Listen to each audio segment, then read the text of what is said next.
G'day guys, got some new parts just rolled up from the US, and these are Detector parts. There's some new stuff here which I've been waiting on for the manufacturers to actually get out, and this is amazing. I've got to do a plug for Mouser Electronics in the US, and also we might as well extend that to UPS as well as a delivery service. I put in this order for these parts on Friday night, and it would have been about 10 p.m. I went through my list and sent my order off to Mouser. And roughly 11 a.m. on Monday, it arrives over the weekend, and I have all the parts I ordered. I'm absolutely amazed that it's that quick. I'm not in a main major city like Sydney or Melbourne or whatever.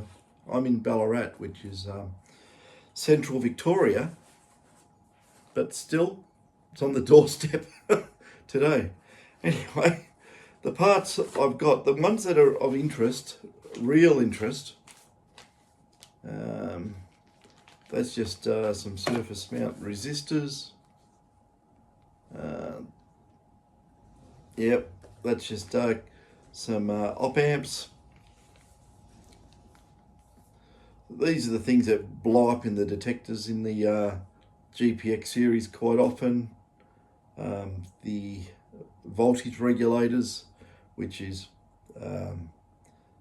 acts as a super filter. It's actually a capacitor. It's set up as a capacitance multiplier with a high current miniature bipolar transistor. These are FMMT 718s, if anyone wants to know. And there's also the other version, which is the 618, which I've got plenty of those, but I run out of these. I was finding them to start burning out on detectors, so I've got some more and some more surface mount. But here, this is some devices which have only been out for a little while, and the specification on these is really, really good. And I'll tell you where it's going to go, and it's actually for a repair. I've had this detector, we'll call it the yo-yo detector, and I did this detector for a fellow years and years and years ago, and he was very, very happy with it. And it came in a couple of times, and he said it's lost sensitivity and it's lost depth capability. So it's on the bench here anyway. We'll grab it. This one's been modified a fair bit, but there's a device that lives there on the front of the board, and it actually, I'm pretty convinced, as far as I can tell, it's part of their circuit for what they call SETA, and I've removed the IC because it just wasn't measuring right. And I've got I could have put the original in there, but I've got new ones which are better stability, less noise. They got less internal noise figure, and they're also a couple of megahertz faster. So slew rate is greatly improved, and this might really shut this detector right up. Actually, probably shut up all the detectors. It'd probably improve the way it handles EMI. So I want to put that new device in this, and we'll see how it goes. It should go quite well, actually. But yeah, I'm really impressed with the speed that the parts come. That is just amazing. It really is. It's super fast. So we're going to do that one. The last videos I did was, I won't show the name on it. Yeah, that's that 4500, the one that you know, looked like it went to the local butcher shop and got attacked.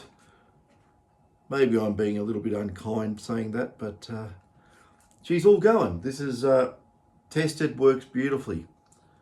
So, and whoever, if you know your detector and you know your red spots on all the switches there, you know it's your detector. So yeah, your detector's fixed.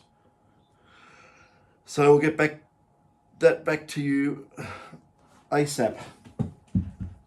Now, what else is interesting? Another little experiment I'm doing, right?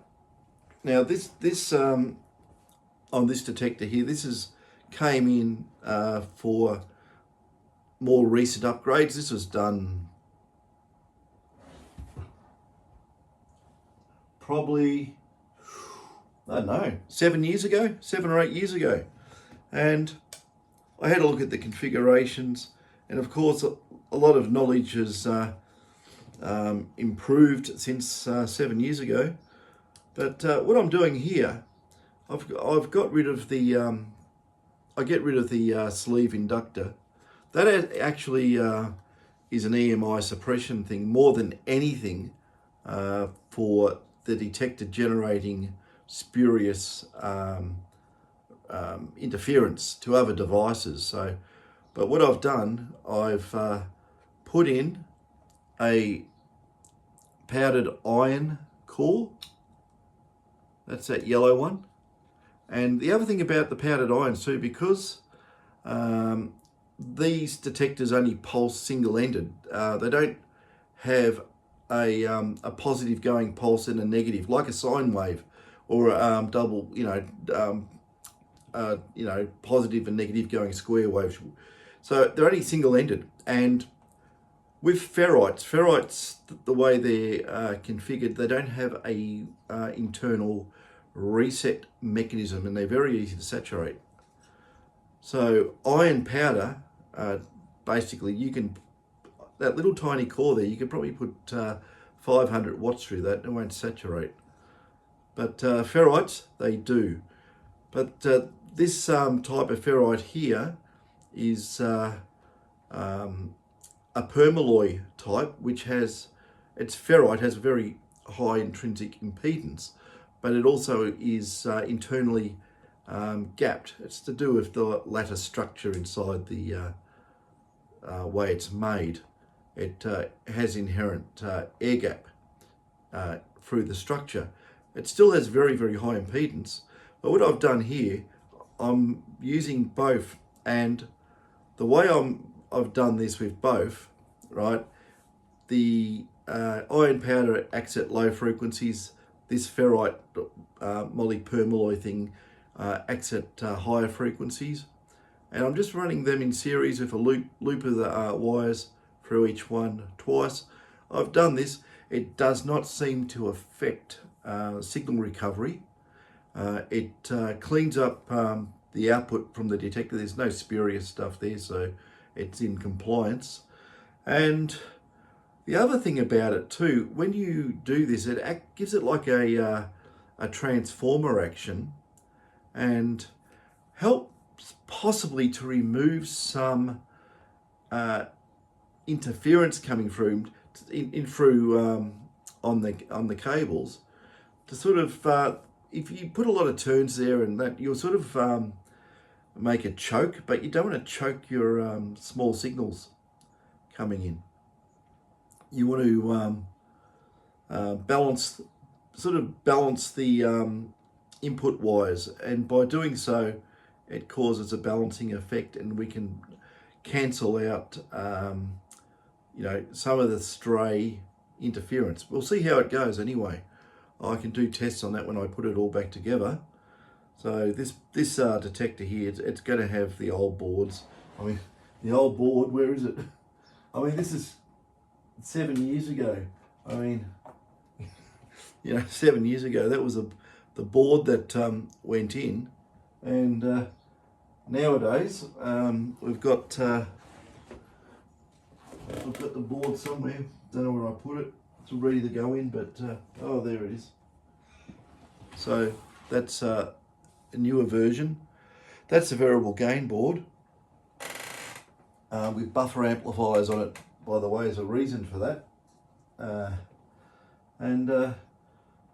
Yeah, we have different configurations. We have multiple op-amp boards to go in, all sorts of stuff if you want that. We've actually got a job on the go where I've got to put in, hang on, 1, 2, 3, 4, 2. I've got to put in 8 low noise receive boards, right? And 8 of those, that's, it's 32 ICs go into one of the project detectors we're doing. 32 ICs on the input stage. So, yeah, that's going to be an interesting one. I don't know if the power supply in the detector is up to it, but I might have to reconfigure the 5 volt rails to drive that. I just don't know the loading. We'll see how it goes.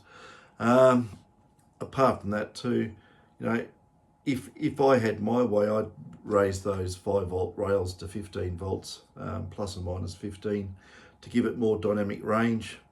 That's a big job doing that, but it's something to look at in the future. Maybe I can do it.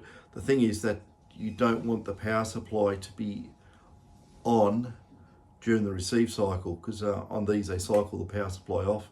It does have problems doing that in the startup of the power supply, cold start between cycles. But I might be able to do something there and see if we can run some up converters, switch mode converters. The trouble with switch mode, makes noise, and there's probably ways of mitigating the noise and seeing how we go, but we'll give that a go at some stage. But people, like, I've done lots of videos on 7000s and upgrades and 6000s and upgrades and everything else and upgrades, and a lot of people still say, well, how can we continue on with the GPX series, the old ones, the 4500 and the 5000? And there is a reason for it. It's because you can work on it. One thing, right? You can fix it yourself. It's not all, well, I'll say this in a reasonable way. These are modifiable. The newer ones, you can upgrade components, but you can't actually do hard modifications. And if you can't do hard modifications, you're stuck with what you've got. But, over the years, we've improved these things, well, the GPX ones, massively. We have a lot of happy customers out there all around the world, so must be doing something right. Except for Ron's detector, but yeah, I'm going to fix that up. I think from day one, it's had that component, which is part of the SETA, basically earth fuel cancellation part of the detector. I think it's been something a bit askew in that area, and that's affected the performance of the detector. I think it's got worse over time, and because it's happened slowly, it doesn't really show. It's sort of like, why is this? You check all the waveforms and so forth. Everything looks fine. It's very hard when you start looking at picovolt or nanovolt signal levels. It's very hard to tell, if it's half a nanovolt or a nanovolt. It's very hard to measure down at those levels. So we probably need to use amplifiers, preamplifiers on our oscilloscopes and things to do that. But then it brings in noise as well. Doing it, you'd probably have to set everything up out in the middle of nowhere, and battery powered equipment and so forth. so you don't generate any noise that get into the system.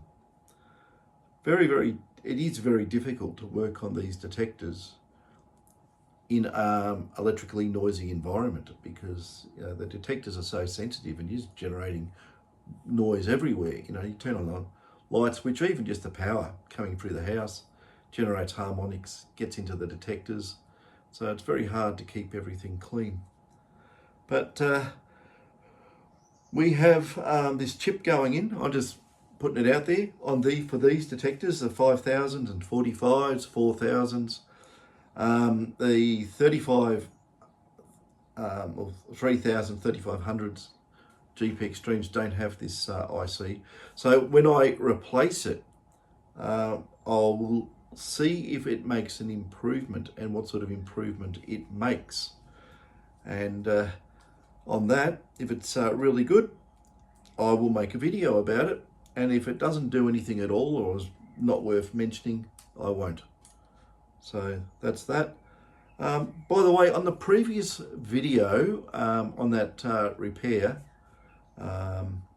there's a part there I'm measuring the output driver FETs, and I'm trying to go across the 5 volt driver FET, and I'm not, remember I think on the meter I'm not getting any, I can't measure the body diode, I can't measure anything. I said this thing's open circuit. Actually, it's not. The pins, one side of that chip is not connected. Those pins go nowhere. The actual connection is underneath the IC. It's got a metal plate under the IC. It's part of the body of the IC, and that solders to the board. And if I actually moved to where that had gone, then I would have got the body diode. I was just in, I've been, messing around with so many of these SOIC 8 type MOSFETs that normally, one side will be the drain or source with one gate leg, and the other side will be all drain or source, and you just measure between the two and you'll get continuity for the body diode, or if it's short circuit, it'll be a short or whatever. I've never seen an open circuit one, so that's why I was really confused. I said, well, what's going on? But yeah, the 4 pins are not connected to anything internally in that MOSFET. It's connected underneath. And yeah, I was just in normal MOSFET mode. I forgot about that. So that component, by the way, that has that connection on the bottom, I think that's been discontinued. So you actually have to, if it does blow up, the 5 volt one, you actually have to get a device, short all the legs out, and then jump it across about 3 millimeters on a board for an area of copper that's got lots of through plates through it, very small little through plates. You jumper it there, and that'll make continuity for that device to work. So there's all little tricks repairing these. So yeah, I don't know if minelab is still repairing these series detectors, because I'm getting inundated with detectors from everywhere for repairs. So I don't know what the story is there. I know they do have a cut-off time. I know if you took them, an older detector, they'd probably just say buy a new one. It's my opinion. I won't say that as fact, because I don't know. But I have been told people have taken, I think, GPs there, and they won't fix GPs. They say they're too old. But yeah, still fixable, not a problem. So that's that. But mainly this was just a plug just for Mouser. I just can't believe they got this shipment. Where'd it come from? I'll tell you where it come from. Oops, I don't want to put that there. I want to put that there. This came from Mansfield, Texas. Right? So there you are. Mansfield in Texas. Order goes in 10 p.m. on Friday from Australia, from Ballarat. And this is on my doorstep Monday at 11 a.m. So, Mouser, you're doing good. I recommend Mouser's service. I used to use DigiKey a lot until they started asking me stupid questions. I went to Mouser. I'd order components, and next minute I'd have this all these documents turn up by email saying, "What's this used for? What's that used for?" You know, and all these declarations about, you know, am I going to supply it to North Korea or Iran or, you know, no. You know, we're not making nuclear missiles here. We're not making anything like that. We're just fixing metal detectors. So they become really pedantic about it. So I gave them the flick and went to Mouser and never had a problem. So Mouser, you're doing good. And also, if you order over, I think it's $60 Australian worth of components, they give you free shipping, right? And it's on the doorstep day after the weekend. That's fantastic. I'm really, really impressed. So you know, for a company to offer a service like that, give them a plug. Use them. Fantastic. And also, this came also by UPS, United Parcel Service, right? And there you go, from United Parcel Service, Tullamarine Airport, and it was delivered by StarTrack, which I think is now owned by Australia Post. So yeah, the logistics of the delivery of this is absolutely fantastic. I'm really impressed. So that's that. And you know, I can't ask for more. You know, being out in the middle of central Victoria, in a medium-sized town. God, what have we got? A population of 120,000 here or something. It's not very big, and we're looked after like that. So there you go. You'll get a plug. That's that. I'm going to get back into doing the detectors here, and we'll see how they go. It might be a really good upgrade, changing that component, and just seeing how it all goes, and also the choke setup. It's not really a choke. We'll just see how we go. It's like just a differential transformer action sort of thing. But anyway, you probably need a lot more inductance than what I'm using, but we only interested in cancelling out the high frequencies, very, very high frequencies. We want all the low frequencies. That's where all our signals are. They're low frequencies, but they have a very fast decay rate, so it's a high frequency component. You could look at it that way. Anyway, enough waffle. Catches.